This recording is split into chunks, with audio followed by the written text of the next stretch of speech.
बिस्मिल्लाहिर्रहमानिर्रहीम। अस्सलाम वालेकुम। Structure of Greek theatre. Structure of Greek theatre को स्टार्ट करने से पहले मैं आपको बता दूं कि मैंने इससे पहले द ग्रीक ड्रामा की जो हिस्ट्री है उसको डिफ़ाइन किया है अपनी पहली वीडियो में। तो अब ये इसका सेकंड पार्ट है। चलें इसको स्टार्ट करते हैं। अगर आपको ग्रीक ड्रामा को समझना है तो आप उसके लिए पहली वीडियो देखें। The theatre is a great semi circle on the slope of Acropolis with row of stone seat on which about 18,000 spectators can sit. The front row consists of marble chairs, the only seats in the theatre which have backs, and these are reserved for the parists of Dionysus and the chief magistrates. और अब इसकी हम कर लेते हैं translation Urdu में ताकि अच्छे से समझ आ जाए। थिएटर एक्रोपोलिस की ढलवान पर एक बड़ा नीम दायरा था जिसमें पत्थर की नशिस्तों की कितारें हैं जिन पर तकरीबन 18,000 तमाशाई बैठकर देख सकते हैं। अगली कतार संगे मरमर की कुर्सियों पर मुश्तमिल है।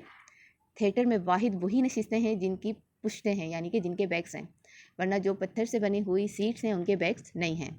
और ये जो सीट्स हैं ये पादरियों के जो डायनोसिस हैं उनके लिए हैं, चीफ मजिस्ट्रेट्स जो हैं उनके लिए ये सीट्स मखसूस हैं। Behind the front row is a circular space called orchestra where the chorus sings, and in the center of which stand the altar of Dionysus.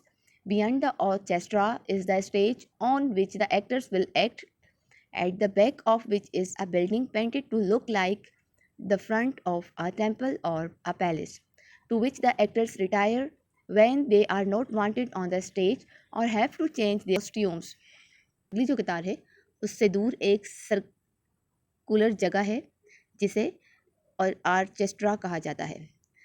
वहाँ पर चौरस का जो ग्रुप है वो गाता है और इसके बीच में डायनोसिस की कुर्बान गाह है, यानी कि उस जहाँ पर चौरस गाते हैं उसी के दरमियान में एक कुर्बान गाह बनाई गई है जहाँ पर डायनोसिस के लिए कुर्बानी होती है। ऑर्केस्ट्रा का जो पीछे वाला साइड है वो है स्टेज जिस पर एक्टर्स आते हैं और अदाकारी करते हैं, और उसके अकब में एक इमारत है जो पेंट की गई है और इस तरह से वो पेंट की हुई है कि वो किसी मंदिर या महल का सामने वाला हिस्सा दिखाई देता है। इस जो इमारत है इसमें अदाकार जो हैं उस वक्त जाते हैं जब वो रिटायर हो जाते हैं, यानी जब उन्हें स्टेज पर नहीं आना होता या उन्हें अपने ड्रेसेस वगैरह चेंज करने होते हैं, जो कॉस्ट्यूम्स वो एक्टिंग के लिए पहनते हैं उन्हें चेंज करना होता है, तो तब वो इस इमारत में जाते हैं। This is the whole theatre and its stage scenery. Our is the deep blue sky. The Acropolis rises up behind, and the olive land hills are seen in the distance. Much will have to be left to the imagination, but the very simplicity of the outward surrounding will make the audience give all their attention to play and the acting.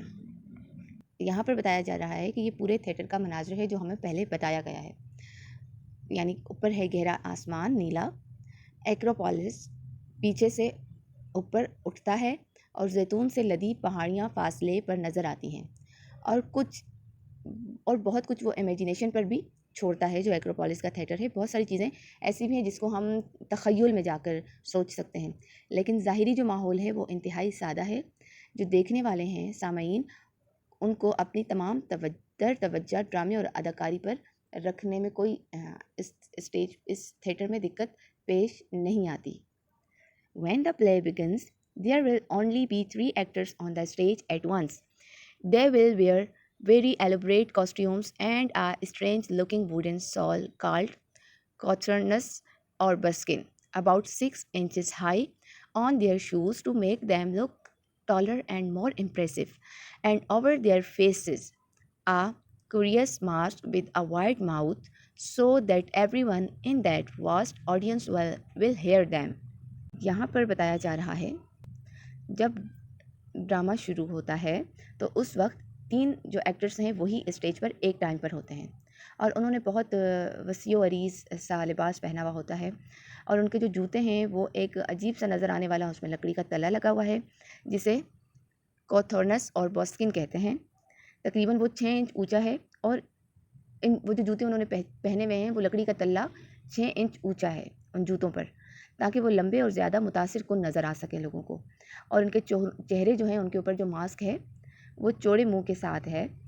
वो एक मुतजस्सिस कर देने वाला mask है, ताकि अब वो mask का मुंह क्यों बढ़ाए, ताकि हर कोई उनकी आवाज़ को आसानी सुन सके। There will be no curtains and the play is not divided into different acts. When there is a pursuit in the action, the chorus will fill up the time with their song. If it is a tragedy, we shall not see the final catastrophe on the stage, but a messenger will appear who will give us an account of what has happened. यहाँ पर बताया जा रहा है कि उस stage पर कोई पर्दा नहीं होता और ड्रामे को मुख्तलिफ एक्ट में तकसीम भी नहीं किया गया है। उस वक्त जब भी एक्शंस में वक्फा होता है, तो उस वक्त यानी कि कोई भी एक्शन हो चुका होता है, कोई भी एक्ट प्ले हो चुका होता है, तो उसके बाद जो सेकंड प्ले के दरमियान वक्फा होता है, उसमें चॉरस का जो ग्रुप है वो आता है और उस टाइम को वो अपने गाने से भर देता है, यानी कि वो लोग गाना गाते हैं।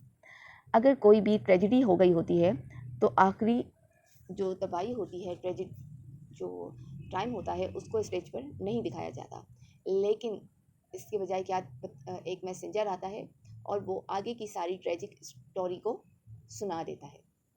All this is very different from the way in which a modern play is given, but some of the greatest drama, the word possess, were written by Athenian dramatists and acted on this Athenian stage more than 2000 years ago.